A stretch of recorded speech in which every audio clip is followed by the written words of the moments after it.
చిటికెలు ఎవ్వరివో ఏమో అటు అటు అటు అని నడకలు ఎక్కడికో ఏమో సడేలేని అలజడేదో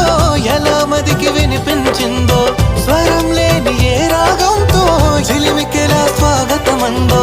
ఇలాంటివే తెలియక ముందే మనం మరే కథానిక మొదలైందో మనే కథానిక మొదలైందో